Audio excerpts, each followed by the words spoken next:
आपको संसद की कार्यवाही में लिए चलते हैं।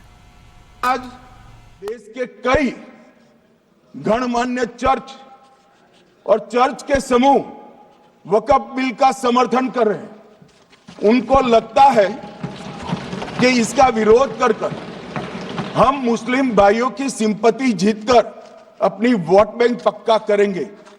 उसमें कोई फायदा नहीं होगा अखिलेश, इसलिए कि 4 साल में मुस्लिम भाइयों को मालूम पड़ जाएगा कि ये कानून तो उनके फायदे में है। और इसके साथ ये दक्षिण के सारे जो सांसद बोल रहे हैं, अपनी अपनी कॉन्स्टिट्यूएंसी में सारे चर्च को मान्यवर नाराज कर रहे हैं। उनको पता नहीं, सारे चर्च को नाराज कर रहे हैं।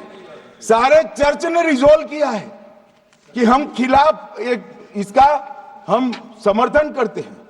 मान्यवर, तेलंगाना में 66,000 करोड़ की 1700 एकड़ जमीन पर दावा कर दिया। असम में मोरीगांव जिले की 134 एकड़ भूमि पर दावा हुआ। बिहार का मैं लालू जी के कोर्ट के साथ बाद में बताता हूं। गुरुद्वारा से संबंधित हरियाणा की 14 मरला भूमि को वक्फ को सौंप दिया।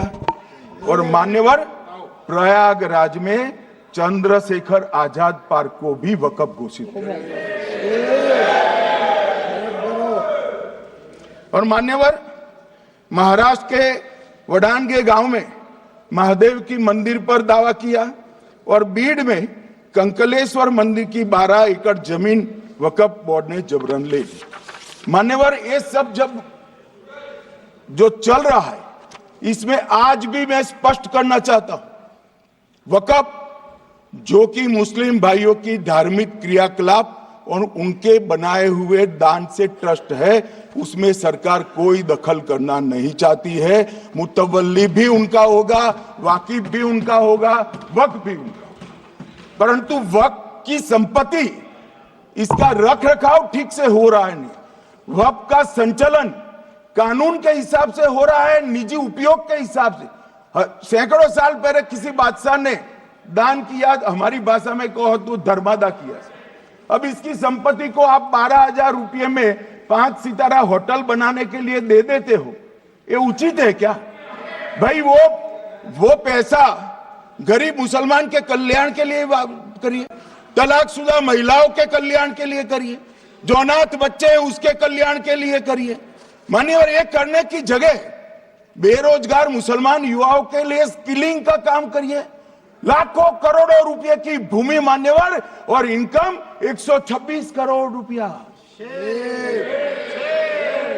रेलवे की जितनी जमीन है, जिसमें हजारों करोड़ लाखों करोड़ का रेलवे का कारोबार चलता है, इतनी भूमि वक्फ के पास है और इनकम 126 करोड़ रुपए। मान्यवर कहते हैं कि इनकम का क्या उद्देश्य है?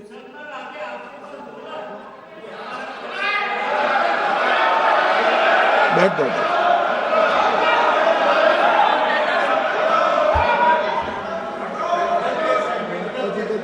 मान्यवर, मैं दादा की टेंशन समझ रहा हूं, ये बंगाल के मुसलमान भी सुन रहे हैं, तो उनको टेंशन होना स्वाभाविक है।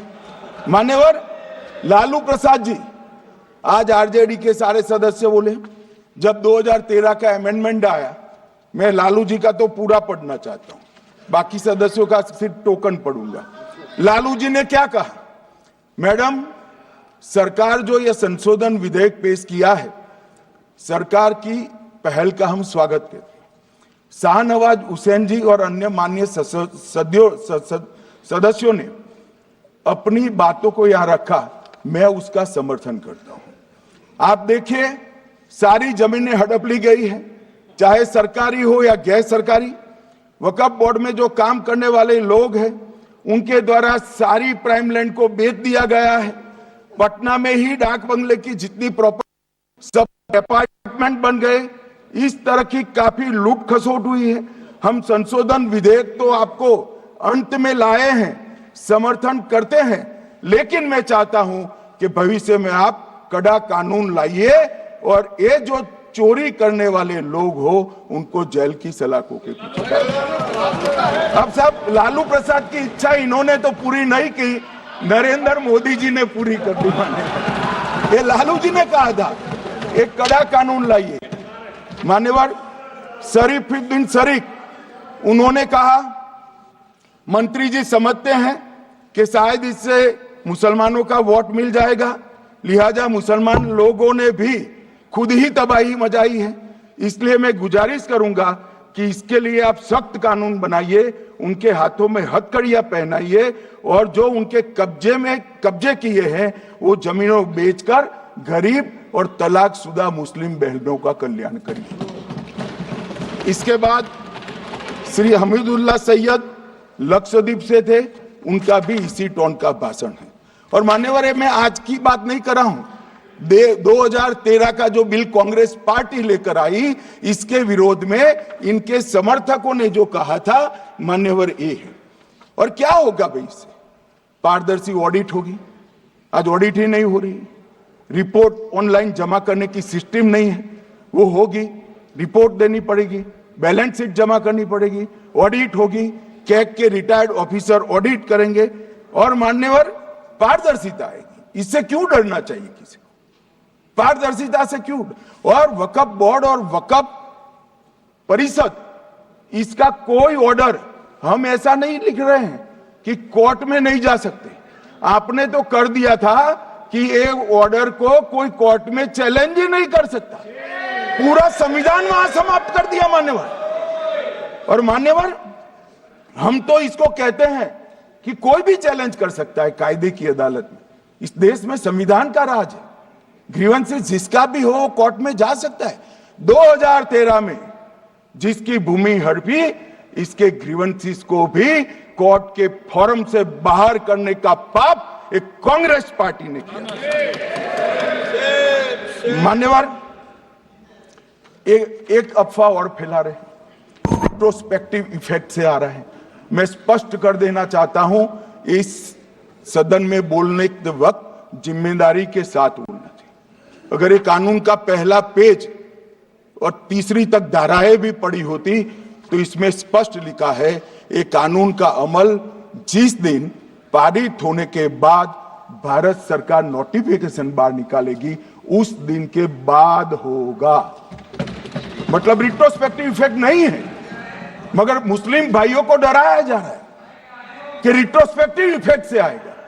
मान्यवर, ये कह रहे कलेक्टर क्यों रखा है? मुझे एक बात बताओ भाई, जो बता सकते हैं, अगर किसी मंदिर के लिए जमीन खरीदनी है तो जमीन की मालिकी किसकी है वो हमारे देश में कौन तय करता है? सबको मालूम है, कलेक्टर करता है सर, रेवेन्यू ऑफिसर वही है।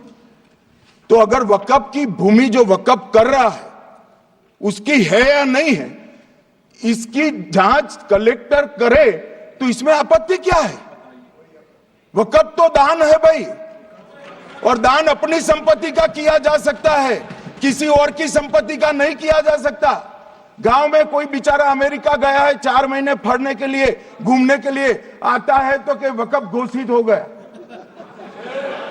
कोई कारोबार करने के लिए दिल्ली आया, आता है तो कि वक्फ घोषित हो गया। अरे ऐसे नहीं होता भाई, कलेक्टर को पूछना पड़ेगा सरकारी संपत्ति है या नहीं है, इसकी जांच करनी चाहिए या नहीं करनी चाहिए। ढेर सारे मंदिर बनते हैं, बने भी है, बनेंगे भी, ढेर सारे चर्च बने हैं, गुरुद्वारे बने हैं, सरकारी संपत्ति पर बन सकते हैं क्या? नहीं बन सकते मान्यवर। जहां वक्फ की घोषणा होती है वो भूमि सरकारी है या नहीं है वो सत्यापित करना ही चाहिए, और कलेक्टर के अलावे इसको कोई सत्यापित नहीं। मान्यवर,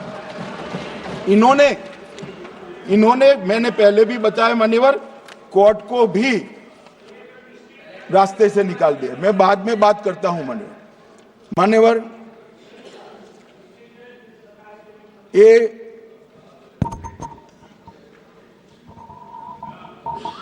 मान्यवर एक उपयोग के आधार पर वक्त की समाप्ति।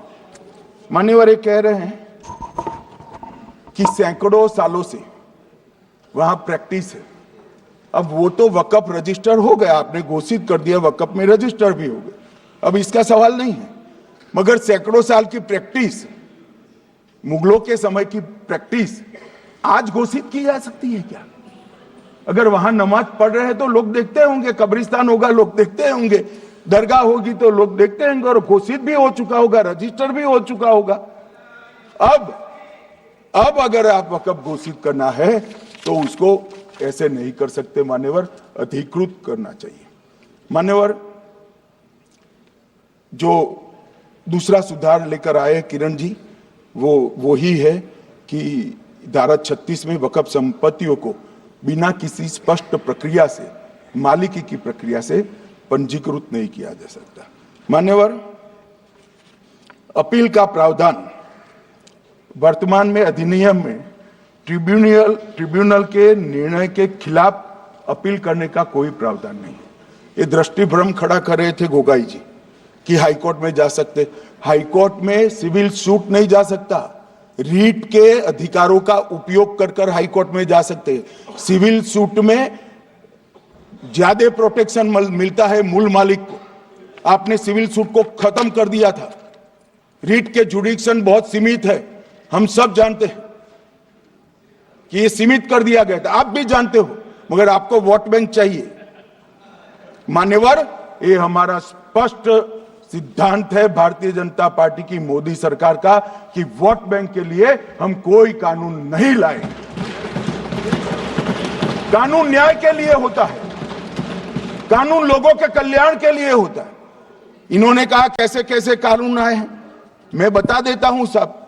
अभी कांग्रेस के महासचिव और माननीय सदस्य कह रहे थे क्या कानून आ रहे हैं सब, किस प्रकार के कानून आ रहे हैं। मान्यवर, इसी सदन में नरेंद्र मोदी सरकार ही महिलाओं को 33% आरक्षण का कानून लाई। इसी सरकार में पिछड़ों को संवैधानिक अधिकार दिया गया। मान्यवर, इसी सरकार में बजट जो आए, इसमें गरीबों को गैस, शौचालय, पानी, 5 लाख तक का बीमा, 5 किलो अनाज, बिजली और घर दिए गए। मान्यवर, और कन्वर्जन कानून की बात करते थे और हंसते हंसते कहते थे कर्नाटक सरकार कन्वर्जन कानून लेकर आई है। सबसे पहला कन्वर्जन कानून उड़ीसा और मध्य प्रदेश में कांग्रेस सरकार लेकर आई है, मगर उस वक्त कांग्रेस सरकार तुष्टीकरण की नीति पर नहीं चलती थी, महात्मा गांधी के सिद्धांतों पर चलती थी। मध्य प्रदेश और उड़ीसा में सबसे पहला कन्वर्जन के खिलाफ कानून कोई लाया तो कांग्रेस पार्टी लाई, और मुझे गर्व है मेरी पार्टी की सरकारें कन्वर्जन पर कानून लाती है। माने, और सबको अपना धर्म का अनुसरण करने का अधिकार है, कोई शौक से करे, मगर लोभ, लालच, भय, इससे धर्म परिवर्तन नहीं कराया जा सकता। किसी गरीब के पास खाना नहीं है, खाना देकर उसका धर्म बदला दोगे? कोई थोड़ा कम पढ़ा लिखा व्यक्ति है, उसका धर्म बदला दोगे? ऐसे नहीं होगा मान्यवर। और आपने भी किए हैं कानून, आप नए नए आए हो, आपको मालूम नहीं है मान्यवर, इनको मालूम नहीं, अभी अभी आए हैं 5 साल से। ये कांग्रेस पार्टी ने कानून किए थे मान्यवर। अपील का प्रावधान भी हमने आगे बढ़ाया, और गैर मुसलमानों के द्वारा दान की गई संपत्तियों पर, गैर मुसलमानों की दान की संपत्तियों पर वक्फ अधिनियम को हमने लगने से मना कर दिया। मानो उनके लिए चैरिटी कमिश्नर का कायदा है। ये प्रैक्टिसिंग इस्लाम, जो इस्लाम की प्रैक्टिस करते हैं, इसीलिए मान्यवर हमने ओवरराइडिंग इफेक्ट को भी समाप्त कर दिया। मान्यवर, ट्रस्ट का नियमन करने का जो कानून होता है, जैसे चैरिटी कमिश्नर के कानून में कोई ओवरराइडिंग इफेक्ट नहीं है। जहां क्लासेस आते हैं वहां ओवरराइडिंग इफेक्ट होती है। यहां ओवरराइडिंग इफेक्ट इसलिए दिएगी कि आप जिसकी संपत्ति हड़पी जाएगी उसको कोर्ट से जाने से रोकना चाहते थे, इसलिए ओवरराइडिंग इफेक्ट जो हमने मान्यवर निकाल दिया है। मान्यवर, एक ऐसी चर्चा लेकर आए कि चर्चा नहीं हुई। मैं आपको बताना चाहता हूं 2013 में जो अमेंडमेंट बिल आया, जिसके कारण ये बिल लाना पड़ा, वो बिल में कुल मिलाकर 5.4 घंटे चर्चा हुई थी, 5.5 घंटे दोनों सदन मिलाकर। और इस बिल में दोनों सदन मिलाकर 16 घंटे चर्चा हो रही है मान्यवर, 16 घंटे। इसके अलावे हमने डिमांड किया समिति बनाओ, समिति भी बनाई, 38 मीटिंगें हुई, 113 घंटे चर्चा हुई, 284 हितधारक बनाए गए। वक्फ बोर्डों की संख्या जो उपस्थित वक्फ बोर्ड भी हुए राज्यों के 25 हुए, राज्य सरकार के प्रतिनिधि 15 राज्य सरकारों के आए, सांसद 8 हुए, विधायक विधान परिषद 7 हुए और अध्ययन दौरे 3 किए गए और अल्पसंख्यक आयोगों को भी 5 बुलाया गया। ये सबसे 92.68 लाख करीब 1 करोड़ सुझाव देश भर से ऑनलाइन आए। इसकी मीमांसा कर ये कानून बना है। आप ऐसे इसको खारिज नहीं कर सकते हो भाई, पूरी प्रक्रिया को। आप जो कर रहे हैं 5.5 घंटे की प्रक्रिया, ये बहुत लोकतांत्रिक प्रक्रिया है और हम 16 घंटे चर्चा करते हैं कि चर्चा आपके अनुरूप चर्चा नहीं हो सकती। ये सदन में हर सदस्य बोलने के लिए स्वतंत्र है, कोई परिवार की यहां चलती नहीं है। ये तो जनता के नुमाइंदे हैं, किसी की कृपा से नहीं आए हैं। मान्यवर, वो जो दिल में है, जो जनता की आवाज है, वो रखेंगे। मान्यवर, एक सदस्य द्वारा कहा गया कि ये मिसलीडिंग है कि पुराने कानून में 2013 के जो अमेंडमेंट्स थे उसमें अपील का प्रोविजन था। अब मैं कहना चाहता हूं 83(9) उसमें अधिकरण द्वारा किए गए किसी भी विनिश्चय का आदेश विरुद्ध, चाहे वो अंतरिम हो या फाइनल, इस पर अपील नहीं हो सकती। इसका मतलब अपील का प्रोविजन आपने रखा ही नहीं था। सिविल न्यायालय, राजस्व कोर्ट और अन्य प्राधिकरण, उसके अधिकार क्षेत्र पर भी प्रतिबंध लगा दिया गया और सरकारी अधिसूचना जो बाद में वक्फ बोर्ड और वक्फ परिषद के एडवाइस से होगी, इसको भी कोई चुनौती नहीं दे सकता। मान्यवर, मुझे ये बताओ कि अभी अभी फैशन है संविधान लहराने की। ये संविधान के हिसाब से सरकार का या किसी भी निजी संस्था का कोई भी फैसला मान्यवर कायदे की कोर्ट से बाहर कैसे हो सकता है? कोई भी फैसला हो, ये देश की अदालत वो फैसले तक रुचि नहीं रखेगी। नागरिक ग्रीवेंसेस लेकर कहां जाएंगे? जिसकी भूमि हड़प कर ली गई वो कहां जाएगा? ऐसा नहीं चलेगा। आपकी वोट बैंक के लिए आपने किया था, हम खारिज कर रहे हैं, हम खारिज कर रहे हैं। ऐसा नहीं चलेगा। अदालत में जाइए, जिसको ग्रीवेंसेस है आइदर और साइड से, और अदालत न्याय करेगी। न्याय के लिए तो अदालतें बनी हैं। और मान्यवर, यहां एक सदस्य ने कह दिया माइनॉरिटी इस कानून को स्वीकार नहीं करेगी। क्या धमकाना चाहते हो भाई? संसद का कानून है, सबको स्वीकार करना पड़ेगा। स्वीकार नहीं करेंगे मतलब क्या है? कैसे बोल सकते हैं कोई हम कानून को स्वीकार नहीं करेंगे? ये कानून भारत सरकार का है, हर एक पर बंधन करता होगा और इसको स्वीकार करना पड़ेगा।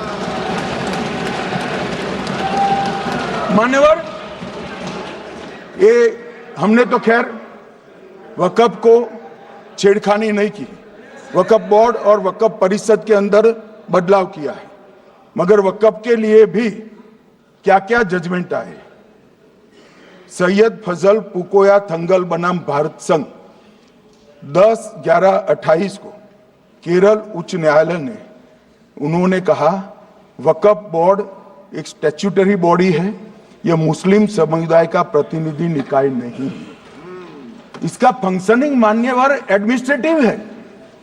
धार्मिक क्रियाकलापों को तो वक्फ ने करना है, चाहे कब्रिस्तान हो, चाहे दरगाह हो, चाहे मस्जिद हो, चाहे चैरिटी का काम, वो वक्फ बोर्ड को नहीं करना है भाई, ये केरल हाईकोर्ट ने किया। इलाहाबाद हाईकोर्ट ने भी, उसने तो मुतवल्ली तक भी कहा है, मगर हम मुतवल्ली तो जो धर्म का है वही रखेंगे।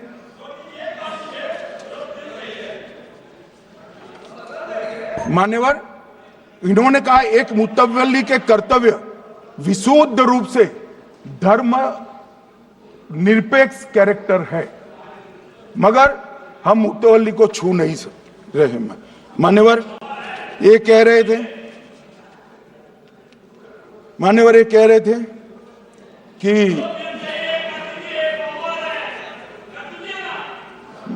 मान्यवर ये कह रहे थे कि कोई गड़बड़ियां नहीं हुई। मान्यवर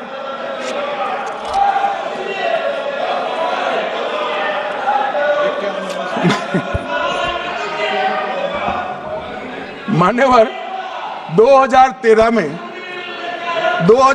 में अन्यायी कानून आया। भाई करने थोड़ा शांत हो जाएंगे, ये 26 के कारण डरे हुए हैं और कुछ कारण नहीं। चुनाव जो है ना अक्टूबर में, 25 में जो चुनाव है इसके कारण डरे। मान्यवर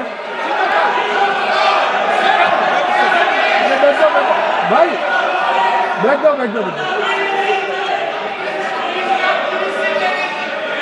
मान्यवर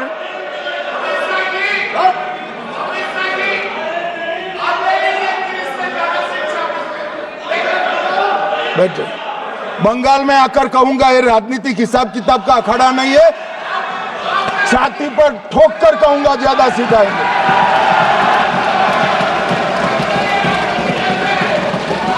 मान्यवर 2013 के, अरे बैठ जाओ वकील साहब बैठ जाइए। मान्यवर 2013 में जे वो भी रिपीट होने वाले हैं। मान्यवर 2013 में बैठ जाओ। मान्यवर 1913 से लेकर 2013 तक 1913 से 2013 तक वक्फ बोर्ड का कुल एकड़ में भूमि सब वक्फ का मिलाकर 18 लाख एकड़ था। मेरी विनंती है सभी सदस्य इसको ध्यान से सुनिए। 1913 से 2013 तक 18 लाख एकड़ और 13 से 25 तक एक कानून बनने का परिणाम क्या आया, और नई 21 लाख एकड़ भूमि बढ़ गई। अब मान्यवर 39 लाख एकड़ जो भूमि है उसमें 21 लाख एकड़ 13 के बाद है। अब ये कह रहे हैं कि इसका दुरुपयोग नहीं हो रहा है। मान्यवर, और लीज पर दी गई संपत्तियां 20,000 थी और 25 में रिकॉर्ड के हिसाब से, हो सकता है गलत भी हो सकता है, रिकॉर्ड्स के हिसाब से शून्य हो गई। तो मान्यवर संपत्तियां कहां गई? मान्यवर बेच दी गई। किसकी संपत्ति से, किसकी परमिशन से बेचा? मान्यवर मैंने पहले ही कह दिया कि केरल और देश भर के Catholic bishop council, Catholic bishop conference of India, Catholic Congress Kerala, भारतीय कैथोलिक धर्मगुरुओं की महासभा, केरल चर्चों की संयुक्त परिषद, कैथोलिक कांग्रेस केरला, ये सब ने इस बिल का समर्थन करा है और कहा है अन्यायी 2013 का सुधार। हम अकेले नहीं कह रहे मान्यवर। और मान्यवर इसी एक्ट में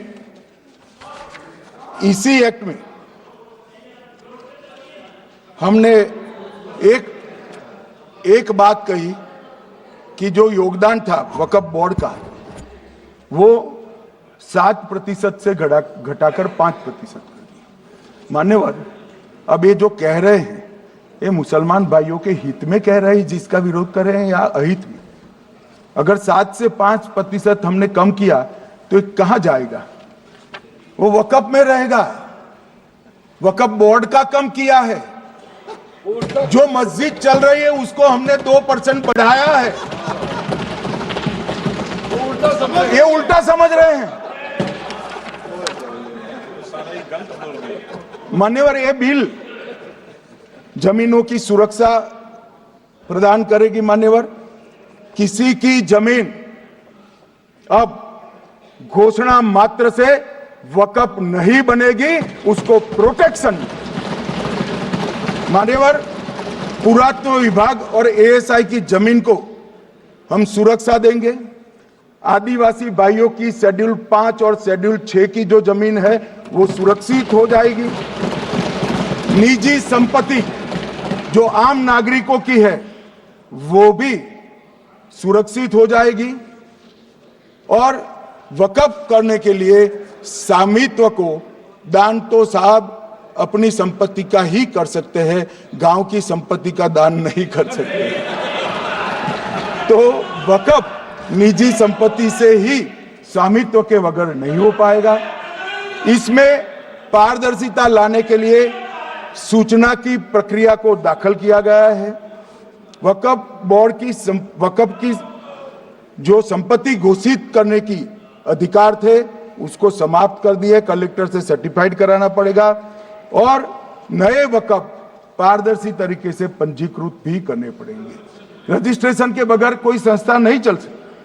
और मुस्लिम ट्रस्ट अब तक के जो है उसको हमने इस जो माफ करना, कई सारे ऐसे मुसलमान भाई हैं जो वक्फ के कानून को अंदर दायरे में आना नहीं चाहते। मुझे मिले थे वोरा समाज वाले, वोरा समाज है, अहमदिया है, कई सारे ऐसे समुदाय हैं, सिया भी हैं, पसमंदाओं के भी कुछ ट्रस्ट हैं।